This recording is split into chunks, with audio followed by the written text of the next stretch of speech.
नमो भगवते तस्मै कृष्णायाद्भुत कर्मणे रूप नाम विभेदेन जगत क्रीडति यो यतः पुष्टिमार्गीय सर्वज्ञ करुणारस पूरितः श्रेष्ठ फल प्रदाता च तस्मै श्री गुरुवे नमः। श्री द्वारिकाधीश श्रीलाल प्यारे की श्याम सुंदर श्री अम्बे महारानी की, श्रीमद वल्लभाधीश की, श्री गोपीनाथ जी प्रभु चरण की, श्री गुसाई जी परम दयाल की, अपने अपने गुरुदेव की। अत्र उपस्थित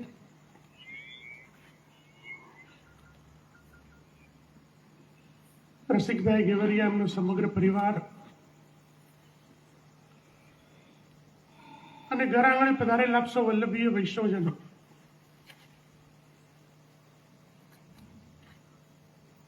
ખૂબ ખૂબ આનંદનો વિષય છે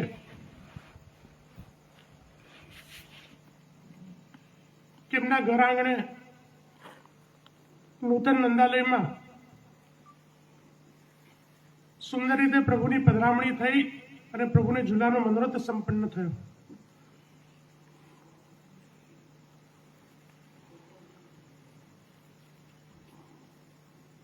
પુષ્ટિમાર્ગીય વૈષ્ણવનું પરમ કર્તવ્ય છે કે આપણે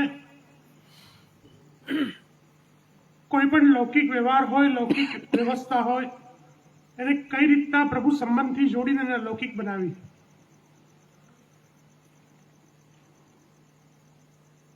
જે દિવસે પુષ્ટિજીવોનું ઉઠવું, બેસવું, હસવું, રડવું, સૂવું, ખાવું, પીવું, એમ જીવનની દરેક દિનચર્યા કૃષ્ણ માટે થઈ જાય, પોતાના જીવનનું તાત્પર્ય જ્યારે કૃષ્ણથી બંધાઈ જાય, ત્યારે એમ સમજવું કે પ્રભુએ મારું ખરા અર્થમાં વરણ કર્યું છે, મારો બ્રહ્મ સંબંધ લીધેલું હવે સાર્થક થઈ રહ્યું છે.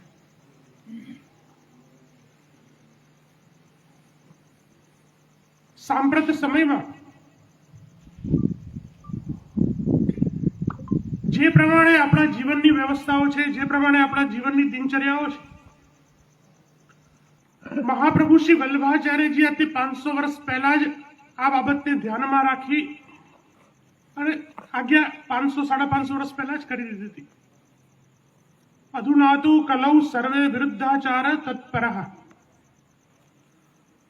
શ્રી મહાપ્રભુજી આજથી 550 વર્ષ પહેલા આજ્ઞા કરી કે અત્યારના કલયુગમાં મને વિરુદ્ધ ધર્મનું આચરણ કરવા વાળા ઘણા બધા લોકો દેખાઈ રહ્યા છે. તો આજ વિચાર કરો કે 550 વર્ષ પછી આજ શું પરિસ્થિતિ છે.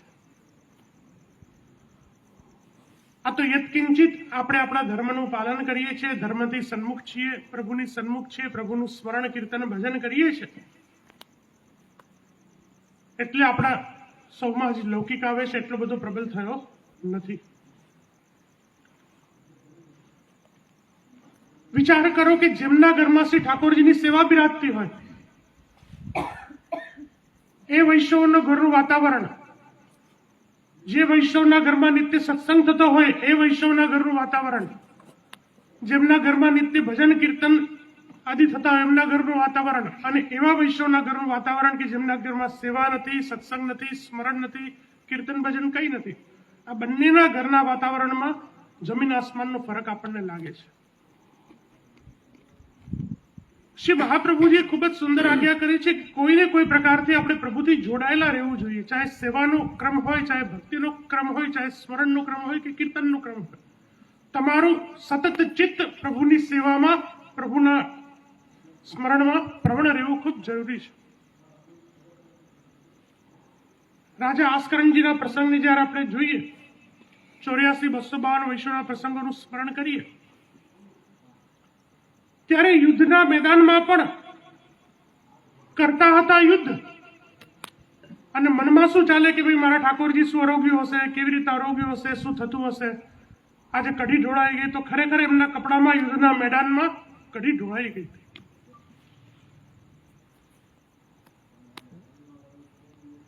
અને એટલા માટે જ ચિત્તની પ્રવણતા, સાયન્સ પણ એમ કહે છે કે જેનું તમે સતત વિચાર કરો, જેનું સતત મનન કરો, જેનું સતત સ્મરણ કરો, તમે પણ ધીમે ધીમે એમના જેવા થવા લાગો છો. આપણે ત્યાં જે પ્રભુના કૃપા પાત્ર જીવો હોય એની પાછળ તદીય કે ભગવદીય જેવા શબ્દનો પ્રયોગ થાય છે. ભગવદીય તદીય એટલે શું? કે જેનામાં સ્વયં ભગવાન જેવું સામર્થ્ય છે, તદઈય જેનામાં ઈશ્વર જેવું સામર્થ્ય છે, એ તદીય જેનામાં ભગવાન જેવું સામર્થ્ય છે ભગવદીય. આ ક્યારે થાય? આપણી પાછળ ભગવદીય ન લાગે, કારણ કે આપણે કક્ષામાં હજી પહોંચ્યા નથી. પરંતુ 84 વૈષ્ણવો, 252 વૈષ્ણવો ને એ પછી પણ ઘણા એવા વૈષ્ણવો કે જે સ્મરણ કરતા કરતા, સેવા કરતા કરતા, સતત પ્રભુનું ચિંતન કરતા કરતા એ પ્રભુના ચરણને, પ્રભુની અવસ્થાને પ્રાપ્ત થઈ ગયા હતા. આપણે ત્યાં ચાચા હરિવંશજી આદિના પ્રસંગોનું સ્મરણ કરીએ તો સ્વયં શ્રી આચાર્ય ચરણે આજ્ઞા કરી કે તું નામ સુનાયા. એમનો અધિકાર નહોતો, એક વૈષ્ણવ તરીકે અધિકાર હતો, પરંતુ એમનું જીવન એવું હતું સતત સ્મરણ કરતા કરતા કે શ્રી મહાપ્રભુજી પણ આજ્ઞા કરી કે આ તમારા દ્વારા નામ પામશે તો એમનો પણ ઉદ્ધાર શક્ય જ છે. એટલા માટે વૈષ્ણવો સતત પ્રભુથી આપણે કોઈને કોઈ પ્રકારે બંધાયેલા રહેવું જોઈએ. શ્રી ગુસાઈજી પ્રભુ ચરણે જીવ પ્રભુથી બંધાયેલો રહે એટલા માટે રાગ, ભોગ અને શૃંગારની વ્યવસ્થા સેવા માર્ગમાં અપનાવી છે. આ રાગ, ભોગ અને શૃંગાર શું છે? કે આપણામાં જે કલા છે, આપણી જેનામાં નિપુણતા છે, કે આપણામાં જે આવડત છે, એક ક્રિયાને પ્રભુ સાથે જોડી દેવી, એનું જ નામ રાગ, ભોગ અને શૃંગાર. જે પણ વ્યવસ્થા, રાગ દ્વારા પણ આપણે જોડાઈ શકીએ છીએ, આપણી કલા દ્વારા પણ આપણે જોડાઈ શકીએ છીએ, ભોગ દ્વારા પણ, સામગ્રી દ્વારા જોડાઈ શકીએ છીએ, અનેક પ્રકારથી આપણે પ્રભુથી જોડાઈ શકીએ છીએ. પણ એ તત્પરતા આપણી હોવી ખૂબ જરૂરી, ખૂબ જ આવશ્યક છે. સેવા એક એવી વ્યવસ્થા છે પુષ્ટિ ભક્તિ માર્ગમાં કે સેવા કરતાને પણ બોજારૂપ ન લાગવી જોઈએ, અને જે સેવા ગ્રાહ્ય કરે છે, અંગીકાર કરે છે, એને પણ બોજારૂપ ન લાગવી જોઈએ. એક સામાન્ય ઉદાહરણથી આપણે સમજવાનો પ્રયત્ન કરીએ કે આપણે આપણા વડીલોના ચરણ ચંપી કરતા હોઈએ, ચરણ દાબતા, પગ દાબતા હોઈએ. હવે આપણે તો દાબીએ છીએ, આપણને તો મજા આવે છે, પણ આપણા દાબવાથી આપણા વડીલોને જો આનંદ ન થતો હોય ને ઉલટાનું એને દુઃખ પહોંચતું હોય તો સેવા શું કામની?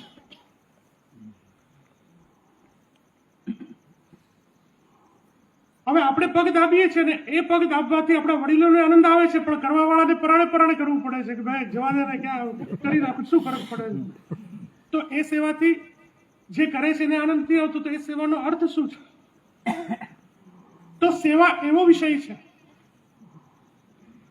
કે સેવક અને સેવ્ય આ બંનેનો જ્યારે પરસ્પર આનંદ ભેગો થાય છે ત્યારે ભક્તિના રૂપમાં પ્રવર્તિત થઈ જાય છે, ત્યારે એક્યતાના રૂપમાં એ સેવા પ્રવર્તિત થઈ જાય છે. ત્યારે માની શકાય કે આપણી સેવા, મનથી કરેલી સેવા પ્રભુએ પ્રેમથીનો અંગીકાર કર્યો છે.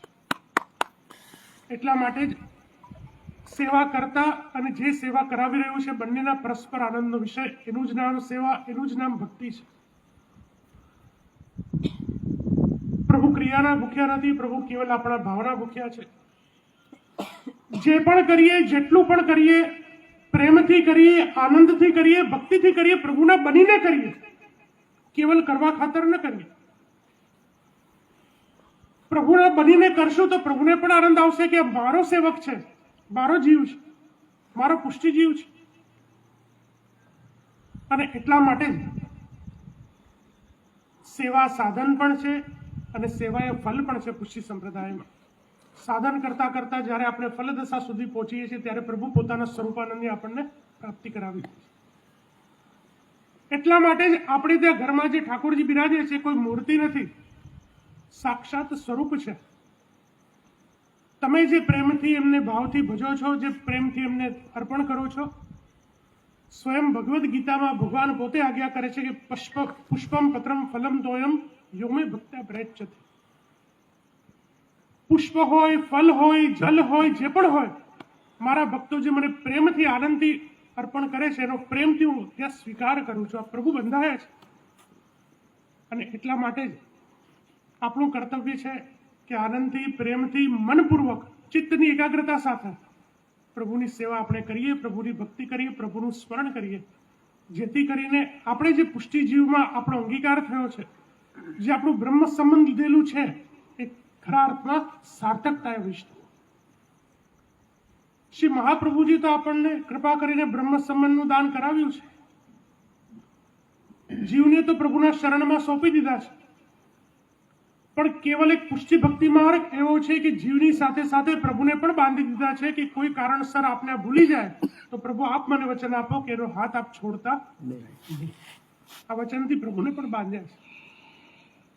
અને એટલા માટે જ જીવનું કર્તવ્ય બને છે કે શ્રી મહાપ્રભુજીની કૃપા દ્વારા સતત પ્રભુના સ્મરણમાં, ચિંતનમાં, પ્રભુની ભક્તિ, સેવા કે સત્સંગના રૂપમાં પ્રભુથી જોડાયેલા રહીએ, પ્રભુના શરણમાં રહીએ અને આપણા ચિત્તને પ્રભુના ચરણમાં પ્રવણ કરીએ. બસ એટલું જ કહીને મારી વાણીને